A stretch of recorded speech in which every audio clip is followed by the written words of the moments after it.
welcome to Dead Knitter Society. My name is Mira, and this is my little corner of the internet on the Knitting and Grieving podcast, where fiber arts and grief intersect. Episode 11? Episode 12? I think episode 11. Once again, did I look before? No, I didn't. Here we are. So it's gonna be a couple weeks again because, so you can see I'm in my jams and still kind of curled up in bed. I am knitting the last 3 rounds of the second sleeve cuff of my Ranunculus. I don't know if you can see it. I am 100% gonna knit more of these. I took a full week off from knitting this because I did this sleeve.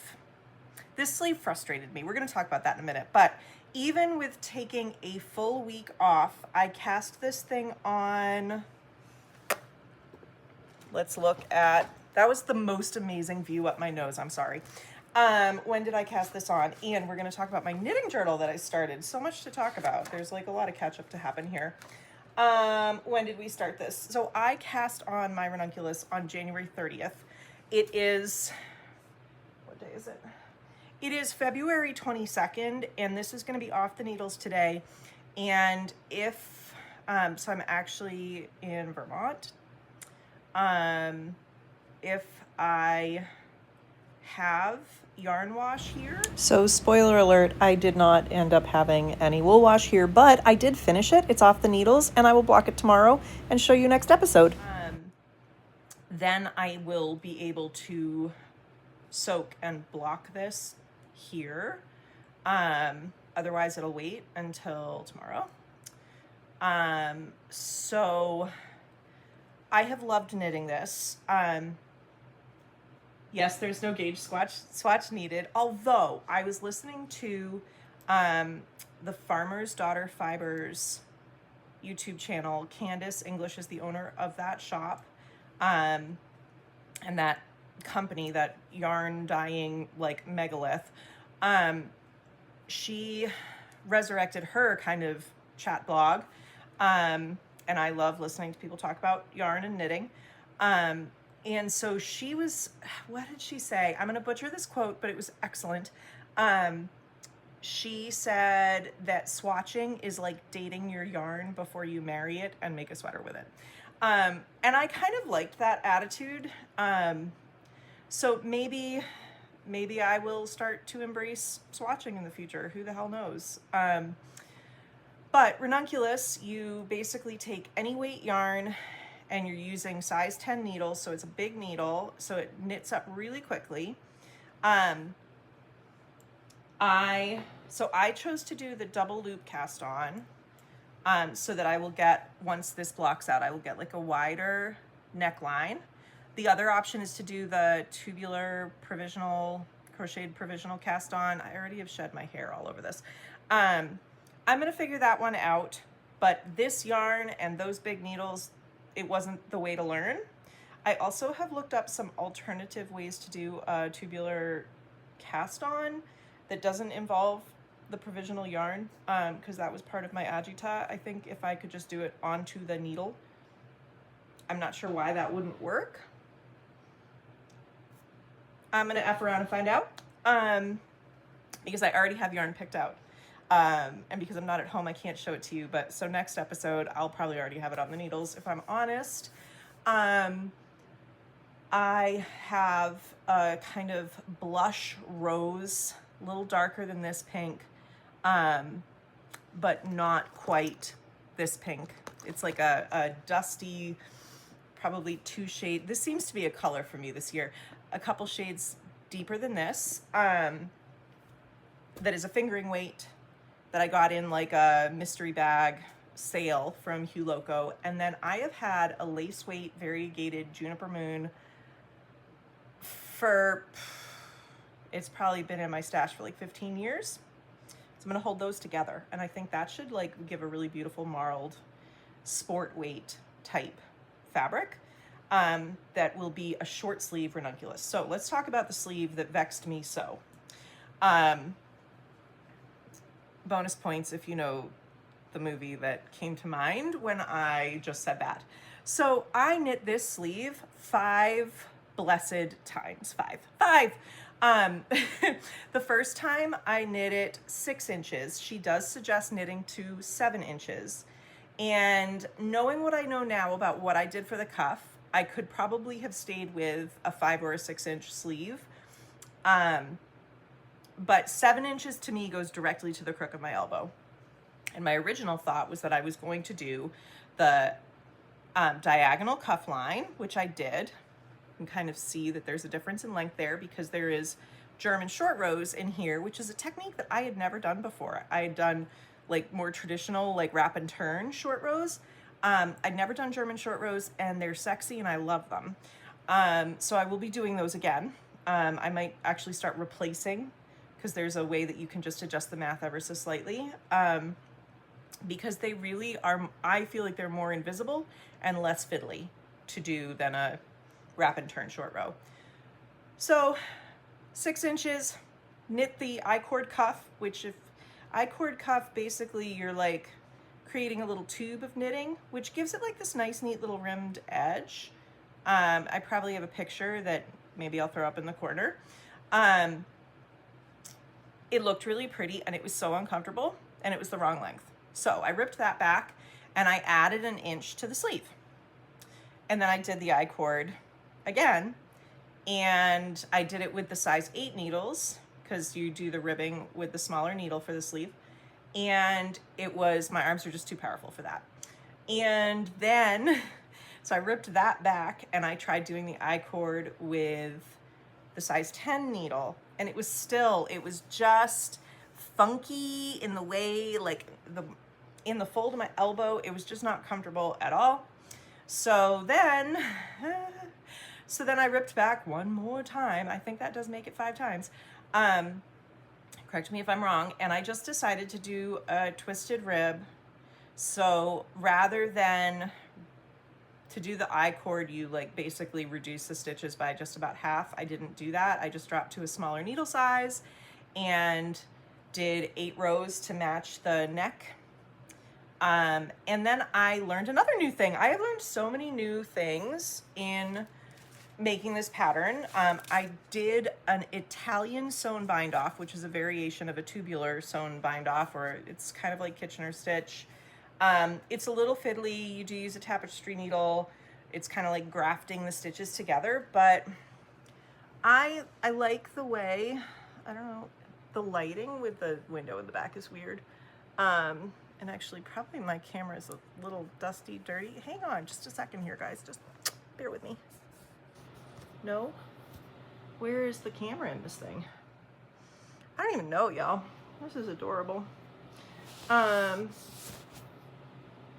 it's up here. Okay, let's try this. All right, maybe we'll cut that part out. Anywho,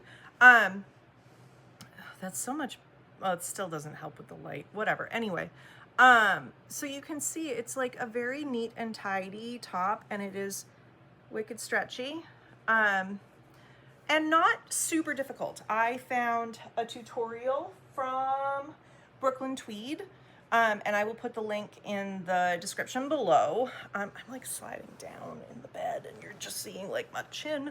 So I'll put a description for that variation of a sewn bind off, because I did really like it, and I think that is something that I will go to in the future again. It wasn't hard to pick up. I like the way it looks. And I'm like less than 4 rounds away from finishing and being done with this. So that is super exciting. I also, they're all the way down there. So I'm dealing with some medical stuff and I feel like poo. And so I am just generally super fatigued and I get winded really easily, and I'm not a human being who's low on energy typically. So this whole, like, I went downstairs and I literally did everything in my power to not come back upstairs for a long while because I am so tired going up and down the stairs. So ultimately, at the end of March, there's a surgical fix to what ails me. So I will have like 2 weeks off to do some narcotic knitting. My husband, um, he put up this whole like, I'd mentioned that like in a Facebook thread, commenting on a friend's status, and I know I'm old enough to use Facebook. And so he was like, that's a band name, you know, their new song, like Two Socks. I'm gonna butcher this, but it was so freaking funny.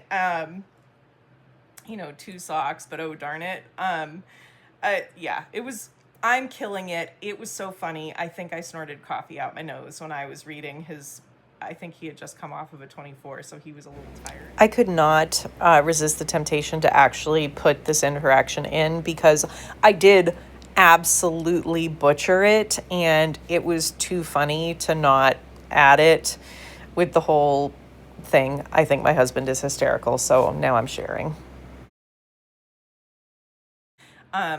You can't see me knitting, but I'm sitting here blathering and knitting. So hopefully you're like doing something that's cozy and gives you joy right now. So Ranunculus, we getting her done. All right, I want to show you the other new thing that I started, because you know how I think maybe 1 or 2 episodes ago, I was like, I'm knitting monogamously. And now I'm not. I don't even know. I think I got anxious with everything going on in the world. Stand by. I know, it's weird. You're getting a look at the wall. Okay, here we go. All right, so we still have Milton. This is the second time that I've called this Milton. That's a different pattern of hers that I have hibernating. That is Mabel's sweater. In this pattern. So this isn't going to look like a lot of progress because I really haven't been knitting on this super much. But we're still, I actually have been keeping a stitch marker. So like I've been doing, when I sit down and work on this for a day, can you see the little stitch marker there? There she is. I've been putting a stitch marker when I start for the day to kind of gauge how much progress I'm making. So I like usually will do about 1 inch a day on this. If I actually, I moved around and now I'm like, ugh. If I actually were to like pay attention to this lovely lady, then I would probably get farther on it. But there have been bright and shiny distractions like ranunculi. And also, so I have mentioned Knit Graffiti, who is Leslie Ann Robinson, multiple times on this podcast. She is, I consider her to be the brioche queen who has stepped into the throne made by Nancy Marchand. So it is her 10-year anniversary of her design business. And I feel like I found her probably within the first year or 2 of Knit Graffiti's existence. I feel like this angle is giving me like 5 jillion chins, but I'm in my 40s, so they grow with you. So her 10-year anniversary design is a shawl called Silk Graffiti. And you'll see that I have a real theme going with the colors. Where did I put my journal? I just had it. There it is. Yeah, look at these are my colors this year. It seems like a teal and a blush. I don't know if I'm on the mark with Pantone or not. Who knows? Pantone does like a color palette for each year. I don't know if I'm in the moment. Probably not. Anywho, so Silk Graffiti, you basically can see the 3 sections that you'll do. There's a solid stockinette little section, this beautiful brioche lace, a striped stockinette and garter section, another brioche lace, and then you change colors. So it's 3 colors in the shawl. So I kind of cannibalized. I had ideas for a couple of these, but I had 3 skeins of all but this one. This is Toil and Trouble. And we're gonna do a little shout out for my local yarn store, Circle of Stitches in Salem. Their storefront flooded and they just moved into this space last month. So I'm gonna put their website, their online stores open. Toil and Trouble is their sister dye studio. It is a woman-owned, BIPOC friendly Immigrant owned. Anna is freaking amazing. I love her. She is a talented designer. You can find her designs on Ravelry. I remember when she bought the store.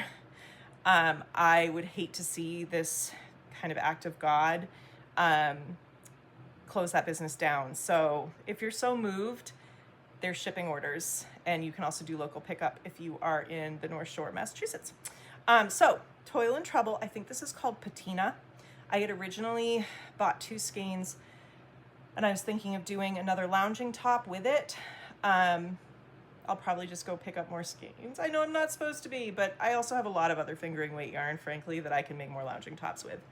And then these 2, so this is color A, color B, and color C. I think they're really pretty. The pattern, I think, might want a little bit more contrast, but this is going to be a very demure and very mindful, am I using that right? kind of a palette. This is Campfire Knits Backcountry in an antique rose. This was like a one-time color, and I got it off a D-stash in Ravelry. This is also D-stash from Ravelry. This is Abalone. I think I showed this to you in an earlier episode in Hanks and Skeins. But this is a Hue Loco, and I love the way this is knitting up. I have 2 more skeins of this, and this is 100% going to become some kind of a tank shell top because it's glorious. So I am working on that. This is a make-along, so you can go to, I will also link Knit Graffiti's information down below, and this pattern. You can grab this pattern, become a member of her Patreon, which is awesome. I unfortunately missed knit night this past week. She does like an online Zoom knit night every month, which is super fun for a certain pledge level, and that's been really enjoyable. And the make-along is going on in Ravelry, and also she has a Discord, which I'm just figuring out how to use, and my teenager was laughing at me about not knowing how to use it. I also still have like that much of the Simple Things scarf that I started that it just hasn't been in the moment. So let's talk knitting journal. So I got this idea from Knit California. I will link her below. I'm 17 minutes in, and I have forgotten to say, if you like my content, please subscribe and hit the like button, etc., etc. Thank you, YouTube. Okay. Got this idea from Knit California, who I found through Rachel is Knitting.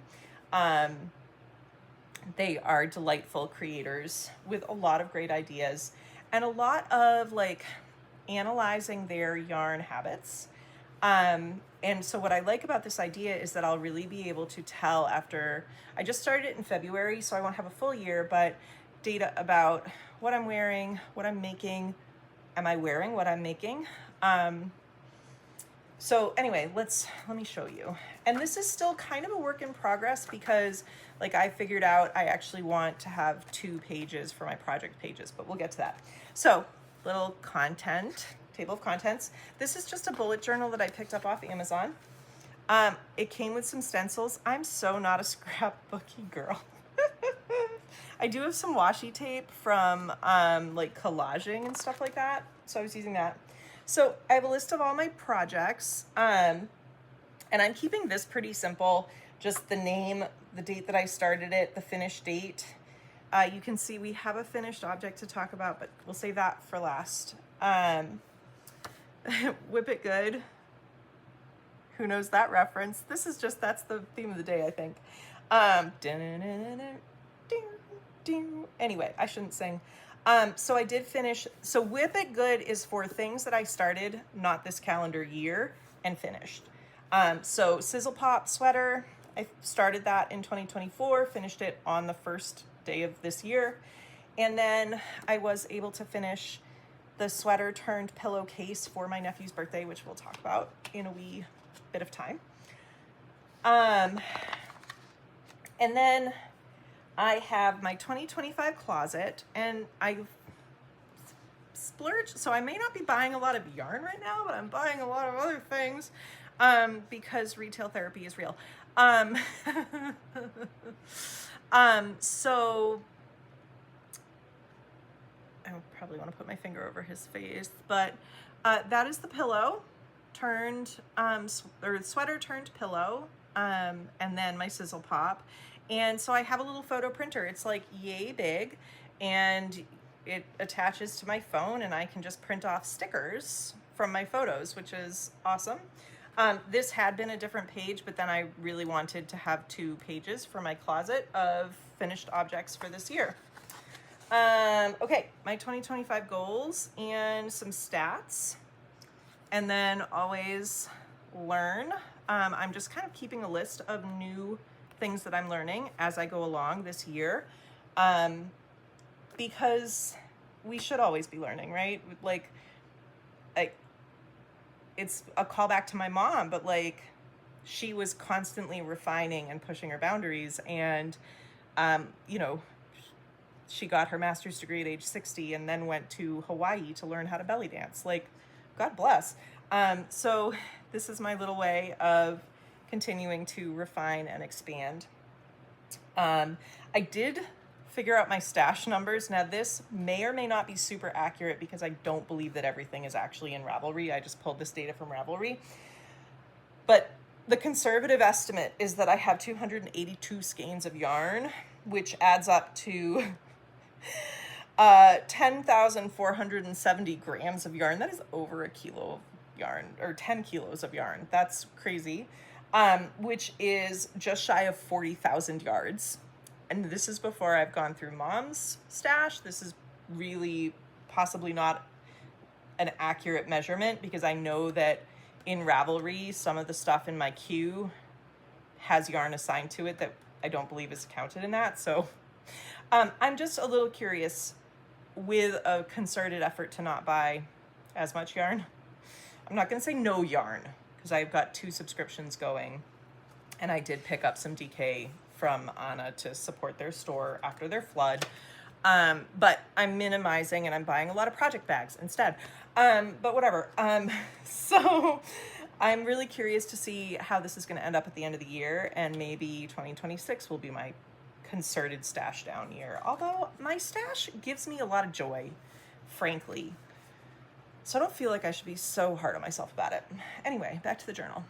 So I have month, and I'm not a journaling person, but I'm just trying to like put little things like Tuesday, it's, you know, my younger kid's school vacation, and this Tuesday it was so cold on the mountain, and I don't feel well enough to ski in any meaningful way right now. So we ended up going to an arcade and did axe throwing for the first time. So I noted that because it was really fun.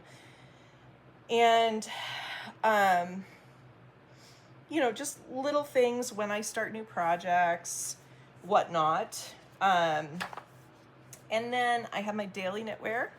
So at the end of the year, I'll be able to kind of catalog.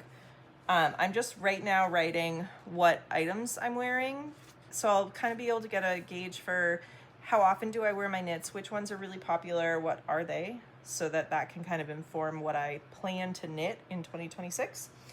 And I haven't done, some people who do these journals have like knitting bingo of like things to do during the year, and other people have like a make 9 goal list. My goals, I didn't really talk to you about my goals. I want to make at least 2 more ranunculi. I want to steek something. It might just be like a French coffee press koozie. Who knows? I did finish Charlie's sweater for Mom. That was literally like a deathbed promise. We're going to talk about it more, and I'll get to that in a minute. But that was a really big thing. And I did get it done for his birthday, so I was really happy about that. I do want to self-draft 1 garment. Don't know what it's going to be yet. I want to write at least one of Mom's garments into a pattern this year. Even if it is swatching and writing out the stitch pattern, something that solidifies Mom's stuff. And then I have a spinning wheel that has been sitting in my living room for like, that might have been a pre-pandemic thing that I got, and then couldn't go out to like do any lessons or anything. So I really do want to figure out spinning. maybe I'll find out I don't like it, but I want to at least try it. So I stopped looking at that wheel and being like, it's beautiful art in my living room. So those are my goals. I don't have specific, like, I'm going to knit this many patterns or, you know, whatnot. So back to daily knitwear, I'll be able to get some data about my knitting habits from this. Weekly snapshot is just very loose. Like it is episode 11, guys. So I will, you know, write down what I'm aiming for. Note that it took me 2 weeks to get to episode 11. C'est la vie. So just kind of like, I did organize my needle case. I'm going to have to do a video about this because that was really fun and useful and I feel accomplished. I finished the pillow. I did get to knit with my friend. I am going to finish my Ranunculus and I'm obviously not going to get to it this week, so it's going to just get transferred to next week. But I also do want to, I know February is almost over and people are doing Finish It or Frog It February, but there's no reason we can't do Make It or Mistake It March. I don't know. So each month, and I haven't finished writing these out, each month we'll have the kind of this same thing. And then if I flip to I actually put Post-its in for the various months so that I could start my project pages. Where are my project pages? So, like I said, I did find out I actually want more than just one page because I want to be able to paste the yarn labels and put a little sticker of the finished garment on here as well. But I'm just kind of noting what yarn, what needles, the pattern, any notes that I have, and I think the notes part, because like for my Ranunculus, come here, you stinker. I don't even know if I can read my tiny writing. I don't even know. Yeah, so I'm going to use some washi tape, I think, to make each of these like 2-page spread for each project. And we'll see. As I go, I'm going to give myself permission to add pages to the back because I would like to continue doing this. I do know Knit California actually published a version of her journal, which part of me is like, I should have just ordered that. But I also like the cognitive flexibility of going in and changing things. And I feel like it is kind of a callback to design your own, which is sort of giving myself permission to be more creative and whatnot. So going to wrap up with Charlie's pillow. And I have a little clip that I recorded last weekend as I was getting ready to finish it. So I'm going to insert that here. I'm giving you past Mira. So just popping in here to show you, tomorrow is my nephew's birthday, and so I am finishing the sweater that is now a pillow. So I whip stitched the 2 pieces together. It's not perfect. Mattress stitch really wasn't working out. But I didn't let perfect get in the way of good. And I'm right now, here, I'll just show you. I'm just sewing on these snaps so that my brother and sister-in-law will be able to take this off and wash it because it's actually washable fabric. But this is, I will tell you that as I was, you can see actually that Mom and I had very different gauge because I picked up the, corrected stitches on the last row, knit a row, and bound off a row. Sorry, you guys are getting such a weird view. But that's all that's mine in this. And I will say there was some finality to finishing the last thing that Mom worked on, and that felt a little difficult. I will talk to you tomorrow about what I'm wearing. It's one of my favorites. But I did want to make sure that before this got gifted tomorrow, that I showed you the pillow for Charlie that Mom made. And I think it came out good, and I think Mom would be really happy that he'll get to use this. So now that you've gotten to listen to that, it wasn't perfect. There were definitely like places where Mom had really been struggling, and you could see the mistakes, and I'm hoping that those little spots don't unravel. I tried to shore it up best I could, but Charlie's face, when I gave it to him, it's still on his bed right now. And honestly, my brother's face, and knowing that as much as it felt like finishing that piece of knitting that she had not finished gave more finality. I think I mentioned that in that clip, but it gave her death much more finality, and it made her feel more dead. But I also, that same day, my 6-year-old nephew, I taught him how to finger knit, and then we sewed together the big I-cord tube that he worked on. I mean, he worked on it. He did not stop until it was long enough for me the next morning to sew it into a little beanie hat for him. So I feel like giving my little niblets this love of fiber arts is a way of keeping my mom alive and keeping her traditions and her art alive. And I know that that pillow, like, hopefully will be an heirloom for Charlie's kids. And frankly, the fact that his Zia made the pillow out of a sweater that his grandma was knitting for him, that puts me into that kind of, you know, family lore.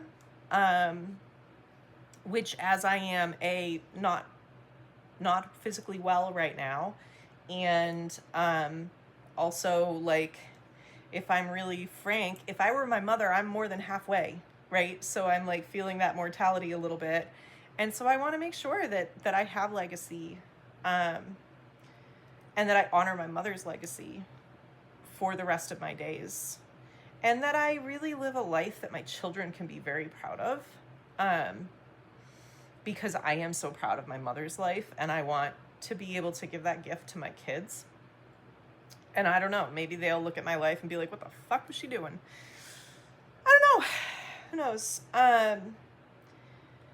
But yeah, so that's that. I think I'm going to wrap this episode up here. More to come. Definitely not. I've so given up on having any kind of a schedule, and it's fine.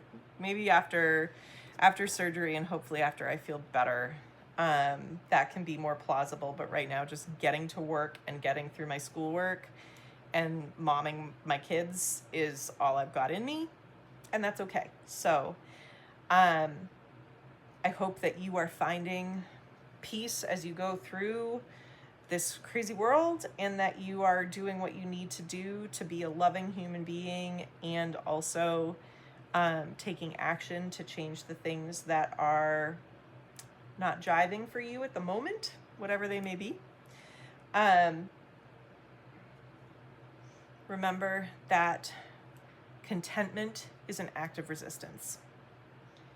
So I am going to leave you with that. Please go forward with love in your heart, and I will see you the next time.